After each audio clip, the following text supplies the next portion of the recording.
Um dos grandes temas da atualidade, que muitas pessoas que estão envolvidas no estudo da geopolítica têm comentado, é sobre a ascensão da China. A China, liderada pelo seu atual presidente Xi Jinping, está alcançando um dos grandes patamares como um dos países mais importantes do mundo e uma potência global que irá atingir a hegemonia. Já tivemos, nos últimos séculos, países como os Estados Unidos, a Inglaterra, a União Soviética, enfim, potências militares e econômicas que tiveram esse passado de ascensão e controle sobre boa parte dos países que os circundavam ou de territórios muito além dos seus e de além-mar. E as pessoas devem estar se perguntando hoje em dia, como será um mundo influenciado pela China? Bem, nós que trabalhamos com história não vamos fazer nenhum exercício de futurismo, mas podemos usar exemplos estabelecidos no passado, porque, se você não sabe, a China já teve o seu período áureo de expansão, inclusive naval internacional, na qual se expandiu por diversos países de seu entorno e com uma rede política e de diplomacia que ia desde o Mar do Japão até a África Oriental. Então, a China já teve o seu grande período de expansão e que nós podemos estudar ou tentar, digamos, basear essa experiência prévia para determinar certos aspectos de como seria uma dominação ou um mundo no qual a China teria o seu grande poderio e o estabelecimento de suas relações diplomáticas e de controle político sobre o mundo. Porém, muitas vezes não compreendemos o que é a China. A China é um país que ela tem uma maioria étnico-populacional que remete à população Han, porém os chineses, como um povo, são muito diversos entre culturas e religiões. E uma dessas religiões e culturas muito presentes na história da China é o Islã e os muçulmanos. Para quem não sabe, o Islã está presente na sociedade chinesa há quase tanto tempo quanto está na Arábia, pois no século VII, seguidores que viveram com o profeta Muhammad, conhecido no ocidente como Maomé, viajaram para a China no tempo da dinastia Tang e estabeleceram relações diplomáticas e comerciais com aquele país. Então, desde aquela época, diversos personagens importantíssimos na história da China foram muçulmanos, ou seja, seguidores da religião islâmica que viviam integrados à cultura e dentro da sociedade chinesa. O próprio projetor e engenheiro da atual capital da China, Pequim, foi um engenheiro muçulmano. E muçulmanos podem ser contados como grandes generais, sábios, filósofos dentro da história do povo chinês. E relacionado ao mundo de expansão global da China, hoje vamos falar sobre Zheng He, o grande almirante muçulmano chinês da dinastia Ming, que protagonizou todo esse período áureo de expansão da China, como a hegemonia europeia se deu naquela época e como a hegemonia chinesa se deu um pouco antes dela, e compará-la também como hoje a China irá se comportar em sua iminente expansão global, para estabelecer padrões sobre como cada espectro civilizacional se comporta no quesito dominação ou preponderância cultural e política diplomática global. No final do século XIV, a dinastia Yuan, de origem mongol e fundada pelo neto de Gengis Khan, Kublai Khan, foi expulsa da China por rebeldes chineses que fundaram a dinastia Ming. Os Ming, que herdaram um país já muito rico, viriam a desenvolvê-lo ainda mais, vindo a mostrar sua crescente força e riqueza através das Viagens do Tesouro, protagonizadas pelo almirante Zheng He. Mas quem foi Zheng He? Ele nasceu com o nome de Ma He em 1371, em Yunnan, na atual China, região que entraria para o domínio da dinastia Ming 10 anos depois. Como muitos em Yunnan, Zheng He era membro da comunidade Hui, isto é, chineses muçulmanos, presentes no país desde os primórdios do Islã. Segundo algumas fontes, ele também era descendente do profeta Muhammad através de seu ancestral direto, Sayyid Ajal Shams al-Din Omar al-Bukhari, que foi governante de Yunnan para os mongóis. Após seu pai ser morto pelos exércitos invasores da dinastia Ming, ele foi capturado, castrado, tornando-se um eunuco e servo do príncipe Ming Zhu Di.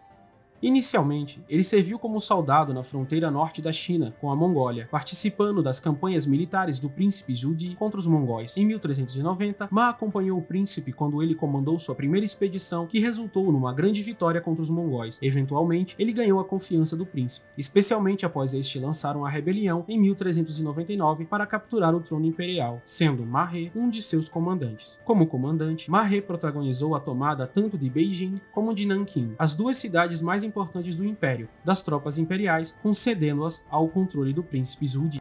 Após a coroação de Zhu Di como imperador Yongli, este deu a Ma He seu nome de Zhang. Na nova administração, Zhang He ocupou os cargos mais altos, chegando a tornar-se enviado-chefe e almirante durante suas viagens marítimas. Zhang He liderou 7 expedições entre 1405 e 1433, que levaram uma nova e impressionante frota chinesa a navegar pelo Oceano Índico, África Oriental, Arábia e Sudeste Asiático, feitas em nome do imperador, da diplomacia comercial, do comércio e da coleta de tributos no leste do Pacífico e no Índico, bem como também oferecendo inestimáveis e finos presentes para os tributários do império e aqueles que eram seus aliados. A primeira viagem de Zhang He se deu em 11 de julho de 1405, da cidade portuária de Sunzhou. A frota do tesouro navegou para Champa, Java, Malaca e Lambre, rumando para o Ceilão, Quilon e Calicut, na Índia. Em Calicut, a elite local foi presenteada com seda, porcelana e outros tesouros, enquanto os nobres malaios de Calicut retribuíram com pedras preciosas, corais e especiarias. Na viagem de volta, no Estreito de Malaca, a frota do tesouro foi atacada por uma esquadra de piratas chineses liderada por Chen Zui. Na segunda viagem de Zhang, a sua frota chegou até a Malásia, onde o rei Paramensuara ofereceu sua vassalagem ao imperador Yongli, cujo juramento de fidelidade Zhang tomou.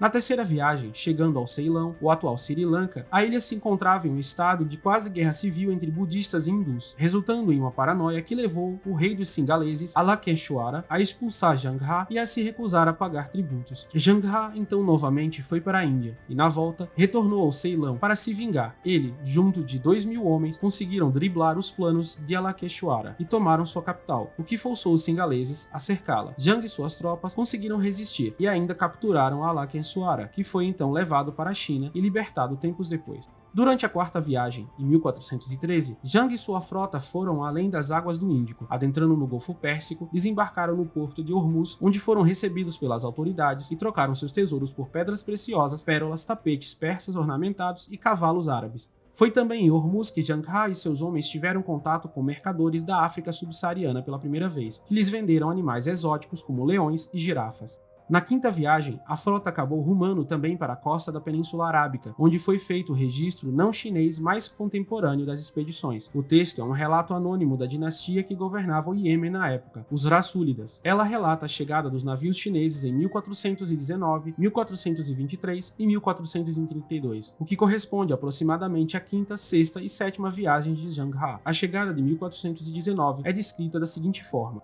chegaram os navios dragão na cidade portuária protegida de Aden, e com eles os mensageiros do governante da China, com brilhantes presentes para sua majestade, o sultão Al-Malik al-Nasir, no mês de Dhul-Hijjah do ano de 821 da Égira, ano de 1419 da Era Comum. Sua majestade, o sultão Al-Malik al-Nasir, no forte de Dar al-Jund, enviou o vitorioso Mahatta para aceitar os brilhantes presentes do governante da China. Foi um esplêndido presente composto de todas as sortes de raridade, esplêndidos tecidos de seda chineses, tecidos com ouro, almíscar, de alta qualidade e muitos tipos de vasos de porcelana, avaliados em 20.000 miqthal chineses, equivalente a cerca de 9,6 kg de ouro. Foi acompanhado pelo Qadi Wajih al-Din Abdurrahman ibn Jumay, e isso foi em 26 de Muharram do ano de 822, 19 de março de 1419. Sua Majestade, o sultão Al-Malik al-Nasir, ordenou que o enviado do governante da China retornasse com presentes próprios, incluindo muitas raridades, como árvores de coral envolvidas em incenso, animais selvagens como oryx, asno selvagem, milhares de leões selvagens e chitas domesticadas. E eles viajaram na companhia do Qadi para fora do porto protegido de Aden no mês de Safar do ano de 822, março de 1419.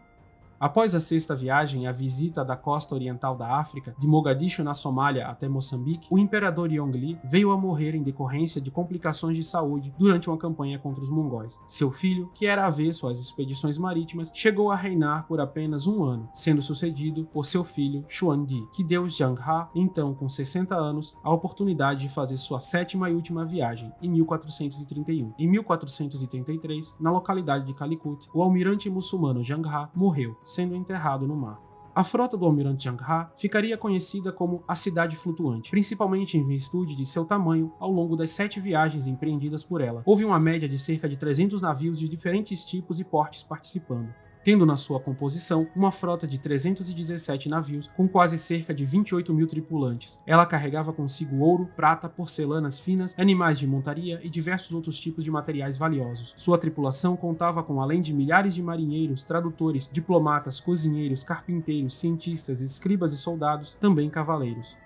Os navios do Tesouro eram de longe os maiores e mais impressionantes de seu tipo, contando com 9 mastros, cerca de 127 metros de comprimento e 52 metros de largura. Estudiosos especulam que talvez este tenha sido o maior modelo de navio já entrado em operação, sendo 2 vezes maior que um dos maiores navios europeus já registrados, o HMS Nelson da Marinha Britânica. Eles eram utilizados como cortes móveis e quartel-general para as expedições. Além deles, havia também os navios equinos, transportando cavalos e mercadorias de tributo e material de reparo para a frota. Possuíam 8 mastros, cerca de 103 metros de comprimento e 42 metros de largura. Além destes, também havia navios de abastecimento, contendo suprimentos para a tripulação, 7 mastros e cerca de 78 metros de comprimento e 35 metros de largura. Havia também os navios de transporte, de 6 mastros, com cerca de 67 metros de comprimento e 25 metros de largura. E por fim, os navios de guerra, de 5 mastros, com cerca de 50 metros de comprimento e outras embarcações menores auxiliares. As viagens de Zheng He foram fundamentais para a difusão do comércio e da cultura chinesa na Ásia e na África. O conhecimento adquirido em suas expedições também contribuiu para o desenvolvimento da cartografia e da navegação chinesas. Seus relatos sobre as terras visitadas, por sua vez, também foram uma fonte de informação para outras civilizações e podem ter influenciado a exploração europeia no século seguinte.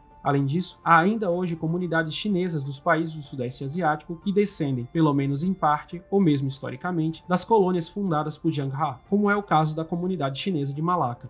A era da navegação chinesa ocorreu quase simultaneamente à expansão europeia, que começou com as expedições de Vasco da Gama no final do século XV, o mesmo século no qual Zheng He viajou. E apesar de serem contemporâneas, a navegação europeia acabou superando a chinesa, tendo um impacto duradouro na história mundial. Todavia, ambos os modelos de navegação podem ser dito completamente diferentes, tanto em motivação quanto em métodos e resultados. Enquanto a navegação chinesa era focada em estabelecer relações comerciais e diplomáticas, a navegação europeia tinha objetivos coloniais e de expansão territorial. Em suma, enquanto a navegação chinesa da dinastia Ming era de natureza diplomática, as navegações europeias eram empreitadas de natureza puramente militar, sendo a diplomacia, quando muito, um aspecto secundário. A atuação do almirante muçulmano Zheng He seguia a cartilha objetiva do imperador Yongle, que tinha em vista estabelecer uma presença chinesa e parceria imperial sobre o comércio do Oceano Índico, impressionar os povos estrangeiros na bacia do Oceano Índico e estender o sistema tributário do império. Em suma, pode-se dizer que o desejo da dinastia Ming era de estabelecer tributários entrepostos e aliados, com o objetivo de expandir a influência chinesa através de meios, em sua grande maioria, pacíficos, o que lhes rendeu bons frutos no Mar do Sul da China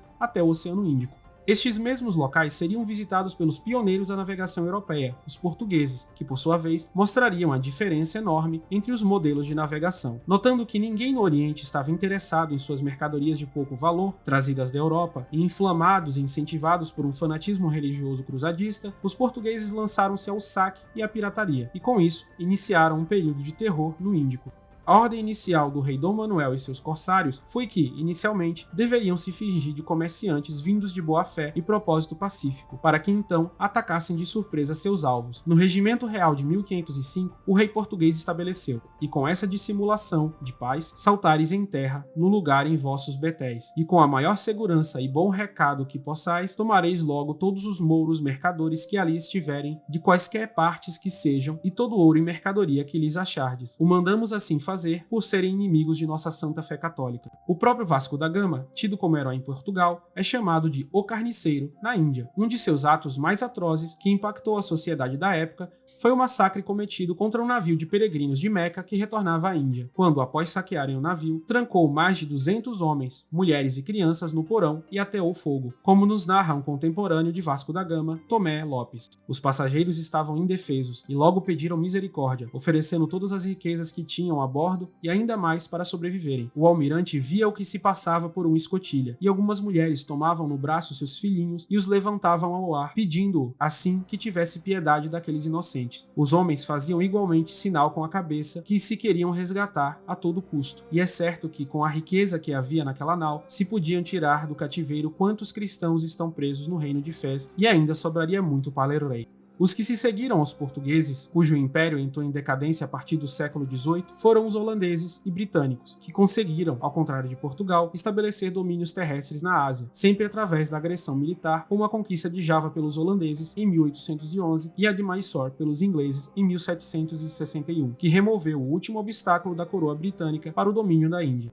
Este padrão entre a potência chinesa, largamente pacífica e diplomática, porém com seus contornos militares, e a navegação europeia largamente com propósito de dominação e massacre militar, mas para cuja diplomacia ela largamente é exceção, pode ser visto reverberando até hoje. A China está há tempo se usando de diplomacia e relações comerciais para ajudar a integrar a Ásia e outros continentes, como a África, na nova Rota da Seda, também chamada de Belt and Road Initiative. Em termos de política comercial, a China tem procurado reduzir as barreiras comerciais com os países ao longo da rota, negociando acordos de livre comércio e investindo em infraestrutura, como portos, ferrovias e estradas. Isso tem o objetivo de facilitar o comércio entre a China e estes países, aumentando as exportações chinesas e promovendo o desenvolvimento econômico da região. Além disso, a China tem utilizado a BRI para promover sua diplomacia e influência global. Através de investimentos e projetos de infraestrutura, a China tem se aproximado de países que tradicionalmente foram aliados dos Estados Unidos e da Europa, estabelecendo novas parcerias estratégicas.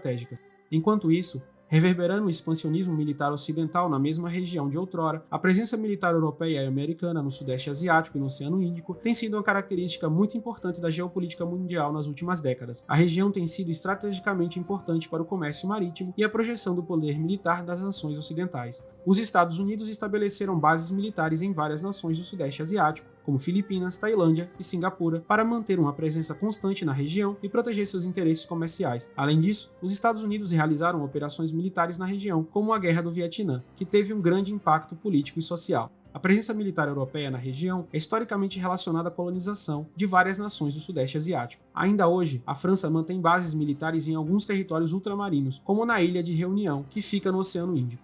Além disso, a OTAN, Organização do Tratado do Atlântico Norte, também mantém presença na região, realizando operações de patrulha e segurança marítima no Oceano Índico. Em resumo, a política comercial e diplomática da China na nova Rota da Seda tem como objetivo promover o comércio, como um dia a China imperial o fez, bem como diplomacia e influência global, mas também enfrenta seus próprios desafios e críticas. Também hoje em dia, há muitos esforços por parte dos países ocidentais, principalmente europeus, de tentarem não apenas controlar economicamente suas ex-colônias, como cerceá-las economicamente para manterem seu exclusivismo. Isso acarreta em grandes esforços para tentar conter a influência comercial chinesa e até mesmo demonizá-la, o que muitas vezes não é bem recebido pelos líderes desses países ex-colônias. A título de exemplo, podemos ver o caso da conversa entre o ex-líder do parlamento alemão, Norbert Lammert, que ao visitar a Namíbia, ex-colônia do Império Alemão, e ter uma audiência com seu presidente, Raji Jae-in, citou a questão de investidores e imigrantes chineses presentes no país, como uma espécie de problema, ao que foi respondido por Jae-in. Os chineses nunca virão brincar por aqui. O que os alemães estão fazendo, por sinal? Você fala sobre os chineses. Permitimos a entrada de alemães, oferecemos vistos aqui, tapete vermelho, e o nosso povo sofre assédio na Alemanha. E você vem aqui, os alemães vêm aqui, quando querem. Então por que não os chineses? Fale sobre os alemães, como nos trataram lá. Os chineses não nos tratam assim. Então, assim a gente pode estabelecer um precedente histórico para a dominação imperial chinesa, política de modo de alcance global, e também sobre como essa tradição se deu na Europa. De um lado, temos também a presença e a expansão militar do Império Chinês durante sua era de ouro de expansão marítima, mas isso foi largamente um processo de diplomacia, assim como hoje a China tem feito. Enquanto no Ocidente também tivemos a questão da diplomacia, mas foi largamente uma imposição antes de sua ideologia, como o cristianismo e o cruzadismo no Oceano Índico, como os reis europeus tinham como prioridade e pauta, assim como o total controle militar e social dessas regiões, enquanto a China se caracterizou e ainda mostra se caracterizar por uma abordagem diferente nesta questão. Então não podemos fazer futurologia de como a China irá governar ou como a China irá ascender, mas temos padrões do passado nos quais podemos nos galgar para realizar análises. E essa foi a história de Zheng He, o grande almirante muçulmano chinês, considerado um dos maiores heróis da história da China e da Ásia como um todo, um grande almirante, um grande marinheiro muçulmano chinês, e como isso se relaciona com a expansão política e comercial da China no mundo de hoje. E é isso, pessoal. Se você gostou desse vídeo, não deixa de deixar seu like, compartilhar com seus amigos, siga a página História Islâmica nas redes sociais, conheça também nossa plataforma de cursos, onde você vai ter aulas sobre os mais variados temas da história do mundo islâmico. E assalamu alaikum, até a próxima, aqui na página História Islâmica com Mansur Peixoto.